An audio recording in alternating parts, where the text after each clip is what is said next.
Well, first of all, thank you very much. It's nice to see you. Nice to see you again. Yes, you too. Yes. It's been too long. It's been an Oscar and 2 movies. Yeah. Too long. Well, my first question is, obviously, why you choose. For me, it's a movie about mourning. Yeah. Why choosing that subject and make it all happen?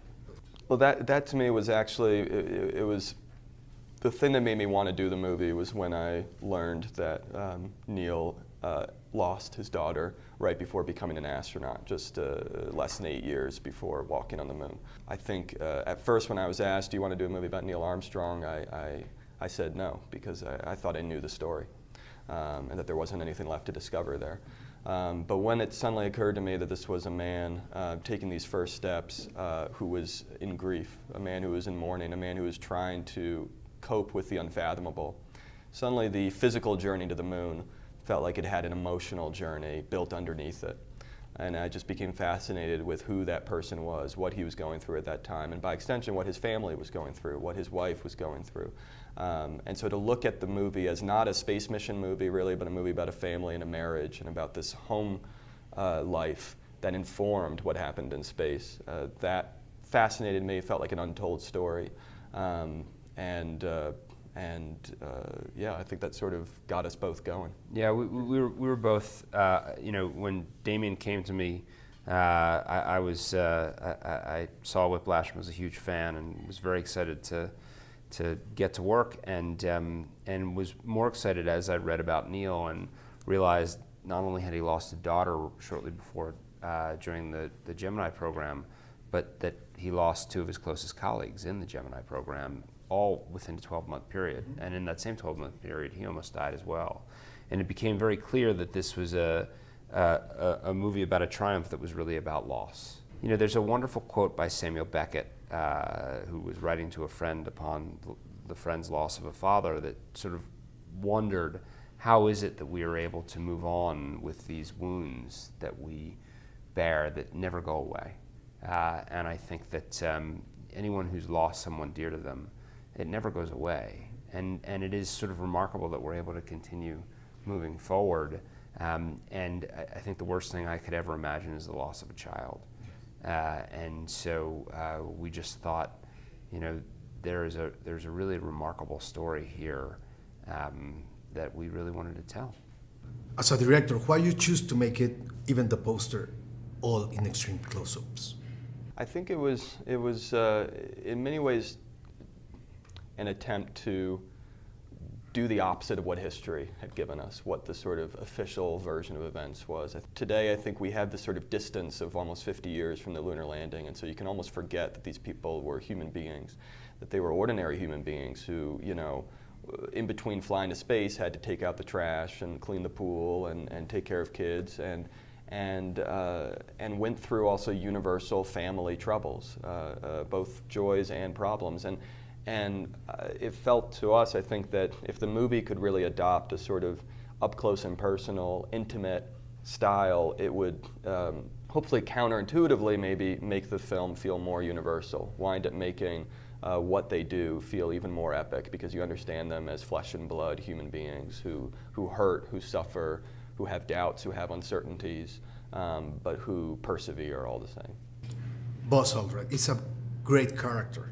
You have, I don't know, maybe 1 or 2 blinks for a character. Why that character is not more involved on the film, on the script and on the film? That relationship, that character is great villain, or it's not another kind of hero, I guess. I don't know. I think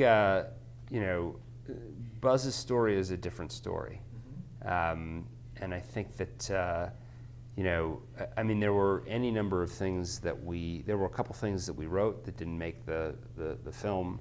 There's a very famous simulation moment where they're both, where they're simulating landing on the moon and Neil crashes and they have an argument afterwards, and we wrote that scene and it just didn't quite fit. There's a great scene we shot right when they're trying to get off the moon. The breaker that arms the ascent engine broke, and Buzz actually figured out how to fix it. We shot that scene. Didn't make the film. I think we were very much focused on Neil, and this particular story, this very personal story, a lot of what Buzz, has done before, has been chronicled, whether in books or in other representations. And we felt like getting underneath Neil, that was our real goal and challenge. And so Buzz is certainly a wonderful character and a very valuable one. He's a truth teller, sometimes more than we want him to be, although he is always speaking the truth in our movie. But he just wasn't where we wanted to focus. Wasn't the story we were, I think, looking to tell, wouldn't you say? Mm-hmm. Yeah, I think it was very much, everything had to be at service of getting under the skin of Neil and of Janet. And so Buzz, I think in the movie, is effective insofar as he helps, as a counter, helps get under the skin of Neil. Okay. Steven Spielberg, you worked with him in the post, obviously. How it was to work with Steven Spielberg as a producer for this kind of story? What's wonderful about Steven is that, someone asked us earlier, comparing Steven and Damien, there's actually more similarities than differences, which is what's really extraordinary. They're both incredibly hardworking, and it sort of goes to the theme of genius is not born, it is made. And it takes my breath away watching the two of them work, because they both work with such great effort, despite how talented they both are. It's not doesn't begin and end with the talent. There's a ton of work behind that talent, and so it was really, frankly, enjoyable to watch the two of them working. And I mean, you can speak more to this. Steven is the best cheerleader and the best support to have. I mean, it's funny, he hired me to write the post off of the script for this. People thought it was off the script for Spotlight, but it wasn't. I mean, probably didn't hurt, but he hired me off the script for this. So I think he always really appreciated this film and what it could be, and has been just a terrific cheerleader, along the way. Yeah, it's an honor to have someone like him as a cheerleader. Thank you very much. Thank you.